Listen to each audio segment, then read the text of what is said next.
Aujourd'hui, je vous parle de 7 méthodes SEO avancées qui vont vous permettre de dépasser vos concurrents. Alors le principe un petit peu aujourd'hui, c'est pas de vous parler d'optimisation de base. Je vais partir du principe que analyser l'intention de recherche, augmenter votre couverture de mots-clés, optimiser un métatitre, c'est des choses que vous savez déjà aujourd'hui et que j'ai pas besoin de vous en parler. L'idée là, c'est vraiment d'aller sur des détails beaucoup plus avancés que j'ai appris en aidant certains de mes clients à se positionner sur des thématiques très concurrentielles ou tout simplement que j'ai appris en testant sur mes propres sites. Ce que je voulais aussi vous dire, c'est que cette vidéo, c'est un condensé d'un podcast que j'ai fait avec Dimitri, et si vous voulez, vous pouvez aller écouter le podcast, je le mettrai dans la description. Ici, je vais le faire un petit peu en plus condensé, forcément. Allez, on commence tout de suite avec les 7 astuces, c'est parti, let's go. L'astuce numéro 1, c'est l'analyse des images avancées. Alors les images, c'est quelque chose qu'on oublie souvent, mais en réalité, analyser les images et bien optimiser vos images, ça va vous permettre souvent d'avoir un contenu qui est plus cohérent et qui vous permet de passer au-dessus de vos concurrents, notamment sur des thématiques plutôt concurrentielles. Alors là, l'idée sur les images, je ne vais pas vous parler d'ajouter un alternatif texte ou de changer le texte de l'image ou de changer le titre de l'image. Ça, pour moi, c'est vraiment une base. Ce que je veux vous apprendre, c'est vraiment à analyser une page de résultats Google de manière beaucoup plus avancée pour réussir ensuite à vous positionner. Alors, je vous montre ça en partage d'écran tout de suite. Alors, pour les images et en optimisation avancée, il y a une première chose à faire, c'est juste la base, c'est les alt text, alternative text. Donc ça, le principe, c'est tout simple, c'est quand votre image ne peut pas charger, en fait, votre site internet va afficher l'alternative texte. Et Google se sert de ce texte pour interpréter les images et même positionner en fait directement vos contenus. Donc ça, c'est juste la base. C'est même pas avancé, c'est juste la base. Alternative texte, idéalement, quand on peut y glisser le mot-clé, c'est qu'on essaye de viser, c'est bien aussi. Pareil, le titre de vos images. Évitez d'avoir des images qui s'appellent 30 503.jpg. Mettez le nom directement. Alors moi, j'avais un client dans la cosmétique, on a toutes les images, c'était des images avec des noms de photographes, on a mis les mots-clés dans toutes les images et on a gagné 4 à 5 positions. Vous voyez, on était en 7e position, on est remonté dans le top 3. Donc ça, c'est un petit truc, c'est pas un grand changement, mais c'est quelque chose qui peut vous aider à mieux vous positionner. Ensuite, niveau image, ce que vous devez apprendre à faire, c'est apprendre à lire une SERP image. Donc en fait, il faut aller là et regardez, là je vous ai pris l'exemple de perceuse. Donc vous voyez, quand on tape perceuse, on remarque déjà quelque chose, c'est qu'il y a différentes marques qui apparaissent. Ici on a la marque Skill, ici on a la marque Bosch directement, d'ailleurs Bosch est là aussi.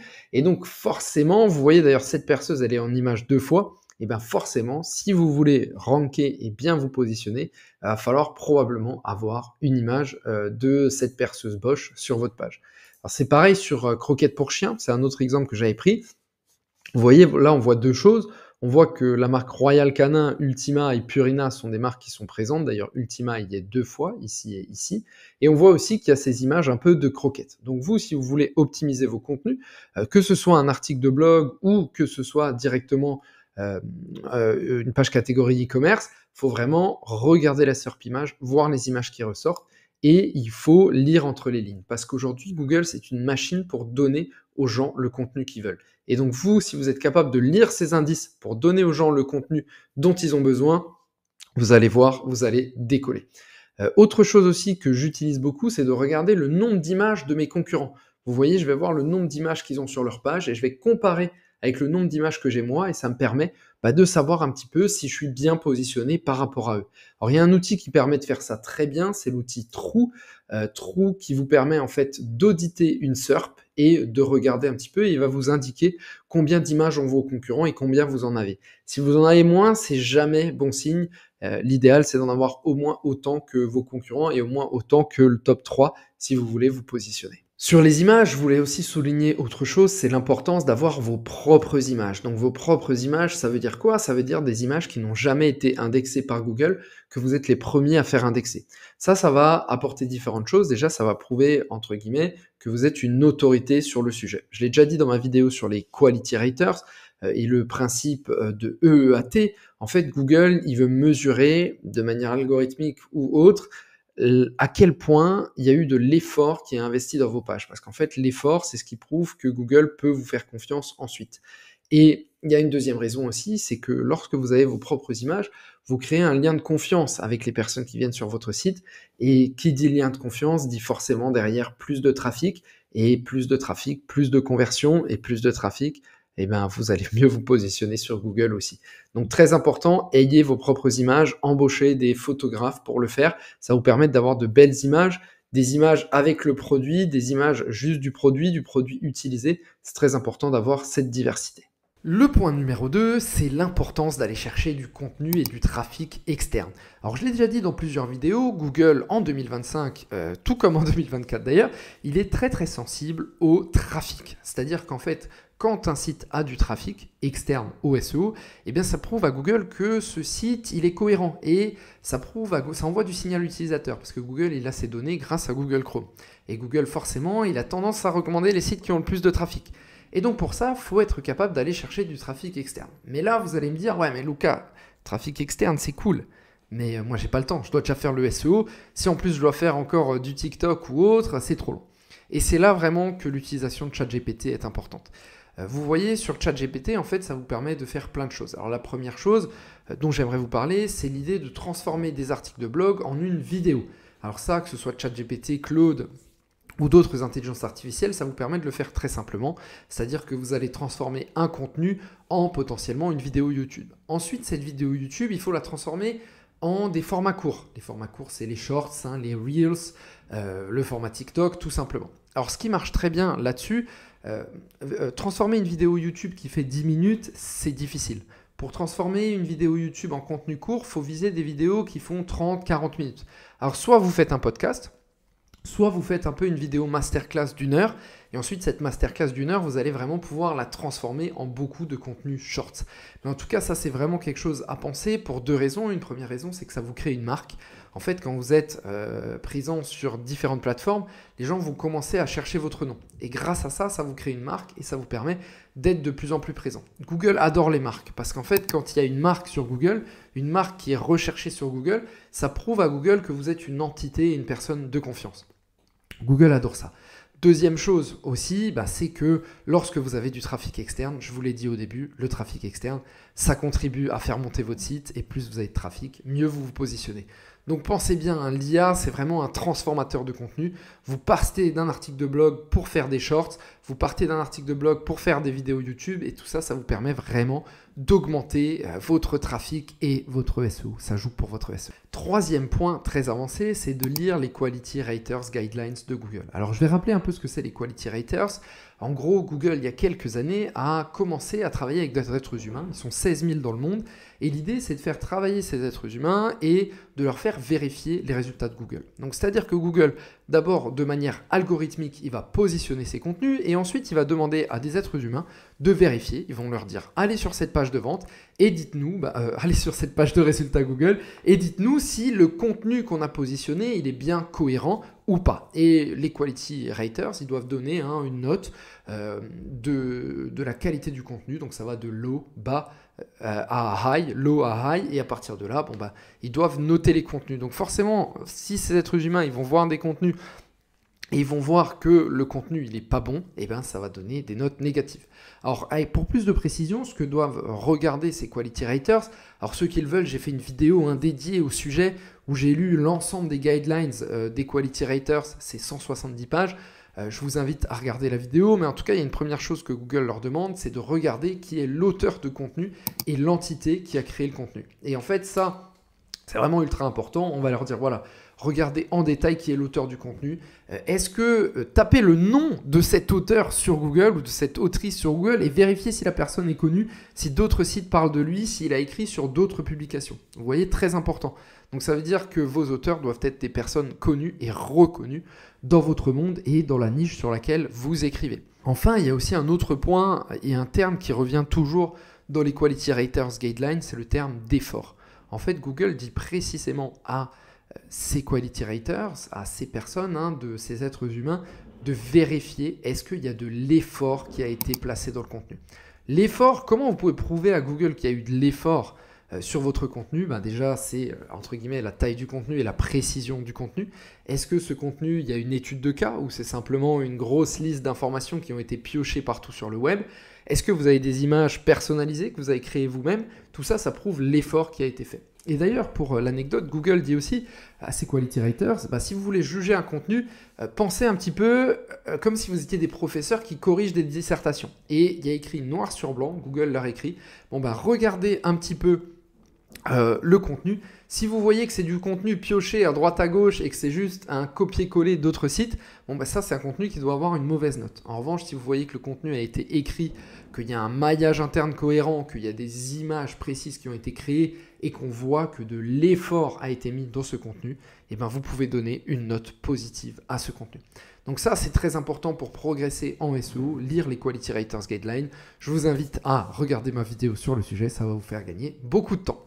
Autre astuce avancée, l'importance de la proximité sémantique entre les liens. Alors on sait depuis 2010 et le dépôt du brevet de surfeur raisonnable de Google que Google va accorder plus de puissance à des liens entre des pages qui ont une proximité thématique et une proximité sémantique. Le principe, c'est tout simple, c'est que si vous faites un lien depuis une page bière vers une page tireuse à bière, ça aura plus de puissance que si vous faites un lien depuis une page bière vers une page football. Et en fait, ce qui est bien, c'est qu'aujourd'hui, on a des outils. Alors moi, j'utilise .seo qui me permet de savoir ça. Donc vous voyez, j'ai juste à aller dans la partie maillage interne ici. Alors là, je l'ai déjà fait. Je lui mets directement mon URL, mon site, mon domaine, et je lui demande de me trouver les meilleurs liens, et lui il va me donner directement les liens qui ont le plus de proximité sémantique. Donc là il me dit, bon ben, depuis la page, donc c'est un article sur un style de bière, un NEIPA vs IPA, il me dit tu as 100% de proximité sémantique depuis ta page NEIPA c'est quoi, 100% de proximité depuis ta page IPA, 66% depuis ta page c'est quoi une micro IPA, et vous voyez, je peux mettre du coup un lien depuis chacune de ces pages. Et lorsque le lien existe déjà, en plus, ce qui est pratique, c'est qu'il va me mettre un petit check ici. Alors ici, il n'y en a pas. Il n'y en a pas une seule depuis sur lesquelles j'ai fait un lien, mais en tout cas, il me permet de gagner beaucoup de temps comme ça. Donc vous voyez, ça c'est très important et c'est une astuce. En plus, c'est pas très difficile à faire. Et le bonus aussi, c'est que vous pouvez utiliser cet outil. Vous voyez ici, j'ai mis mon site, mais j'aurais pu mettre le site d'un de mes concurrents, confrères, hein, on appellera ça comme on veut, et ça me permet de savoir si jamais je vais lui acheter des liens sur son site, bah, ça me permet de savoir en fait sur quels liens je pourrais acheter directement, quels liens sont les plus proches sémantiquement depuis son site. Et vous voyez, ça me le donne hein, depuis la bière Neipa ou autre encore. Voilà. D'ailleurs, si vous voulez, il y a un petit code, hein, le code lettre SEO, qui vous permet d'avoir 15% de réduction à vie sur l'outil .seo, qui est un des outils que j'utilise le plus. Il y a d'autres outils qui font ça aussi, que j'utilise parfois. Hein, Allez, on va continuer avec 3 méthodes avancées. La première méthode, c'est d'utiliser la Google Search Console pour trouver des mots-clés non visés. Cette fois-ci, je vous le fais en full partage d'écran, je vous montre ça en direct, comme ça vous saurez précisément comment. L'avantage de la Google Search Console, c'est que c'est des données que vous êtes les seuls à avoir. Personne d'autre ne dispose de ces données, contrairement à des outils de mots-clés, vous voyez. Et moi, je vais vous montrer deux techniques assez, entre guillemets, avancées que j'utilise. J'ai déjà partagé sur la chaîne, hein, je vais les remontrer, je vous montre tout de suite. Alors vous voyez sur la Search Console, au départ, on a plein de termes comme ça. C'est un petit peu dur d'y faire son choix. Alors moi, la première chose que j'utilise, c'est que je vais mettre ici un filtre, et en fait, je vais mettre un filtre qui ressemble à ça. C'est ce qu'on appelle un regex, il faut changer ici, regex. Et en fait, vous voyez, il va me donner tous les termes de ma Search Console qui contiennent le terme qui, quoi, où, comment, pourquoi, quand. Et vous voyez, j'ai juste à faire Apply, et ça va me permettre d'avoir toutes ces infos. Et donc là, ça me permet de trouver plein de questions par lesquelles les gens sont arrivés sur mon site, et de questions que aujourd'hui, en général, je ne desserre pas, ou en tout cas, j'ai pas de page dédiée à ça. Donc là, ça me donne plein d'indications, et puis on peut rapidement trier par impression. Et vous voyez, par exemple, je vois que cette question, comment mettre un fût perfect draft, j'ai 0 clic, 220 impressions. Bon, forcément, j'ai 0 clic parce que j'ai pas d'article sur ça, hein, donc je suis positionné en truc 27. Mais vous voyez, rien que là, j'aurais plein d'idées de questions. Comment déguster bière, comment devenir zytologue, j'aurais plein d'idées de questions sur lesquelles je pourrais me positionner. Donc ça, c'est la première chose. Ensuite, je vais le changer ici, en fait, qui me permet de connaître toutes les mots-clés qui contiennent plus de 4 mots. Et vous voyez, ça me permet de le mettre là, et vous voyez, ça me permet de trouver plein d'autres mots-clés de longue traîne qui sont plutôt intéressants. Alors là, ceux où je suis vraiment bien positionné, c'est pas vraiment intéressant pour le cas de notre exercice, mais je vais plutôt mettre ceux où il y a beaucoup d'impressions, et voilà, je vais regarder, hop, vous voyez là, tant que je suis bien positionné, c'est pas très intéressant. Si je suis bien positionné, ça veut dire que j'ai une page qui répond déjà à l'intention, vous voyez? En vente kit de brassage de bière, je suis pas très bien positionné et il y a quand même beaucoup d'impressions, donc ça peut être intéressant de faire un contenu sur ça. Verre à bière, faites des paires, vous voyez, c'est un peu pareil. Si je suis positionné comme ça, c'est qu'à mon avis, j'ai pas de page dédiée, donc je pourrais faire une petite page dédiée, là-dessus et il y a quand même pas mal, d'impressions. Donc voilà, utiliser la Search Console, ça peut vous donner des astuces très puissantes et des mots-clés que aucun de vos concurrents n'a visés et juste avec ces 2 petits regex, ça vous permet d'aller très loin. Autre point encore plus avancé, c'est de renforcer avec le schéma markup same as. Alors le schéma markup, c'est ce qu'on appelle le balisage structuré. En gros, le principe c'est tout simple, c'est que ça vous permet d'ajouter des petits bouts de code sur votre site qui vont donner à Google des indications sur le sujet d'une page web. En fait, le principe c'est tout simple, c'est que pour Google, comprendre 2000 pages de contenu pour un moteur de recherche, c'est compliqué. En revanche, comprendre des petits bouts de code, ça c'est très facile pour un moteur de recherche. C'est pour ça qu'on utilise ce qu'on appelle le schema markup, le balisage structuré, et Google a notamment inventé avec Bing et autres un type de schema markup qui s'appelle le schema same as. Et en fait, le principe du same as, c'est tout simple, c'est que si vous écrivez un contenu sur un sujet, vous allez pouvoir indiquer dans votre code que le sujet du contenu est le même qu'une page Wikipédia par exemple, puisqu'on sait aujourd'hui que Google et les moteurs de recherche utilisent Wikipédia et la base de données de Wikipédia pour définir leurs entités. Donc ça, je vous le montre rapidement, juste potentiellement en partage d'écran, mais avant tout, j'ai fait une vidéo dédiée sur le sujet, donc je vous invite à la regarder. Enfin, le dernier conseil avancé que je vous donne, c'est de toujours regarder les SERP, les pages de résultats Google en anglais. Ça veut dire que vous tapez votre mot-clé en français, vous analysez la page de résultats Google et ensuite vous allez aller le taper en anglais et ça va vous donner plein de petits détails que d'autres personnes n'ont pas trouvés. Souvent, les SERP anglaises sont un peu avancées par rapport aux SERP françaises, donc ça va vous permettre de le faire. Je vous dis à très vite, je vous laisse regarder le podcast pour ceux qui le veulent. Ciao, ciao, merci.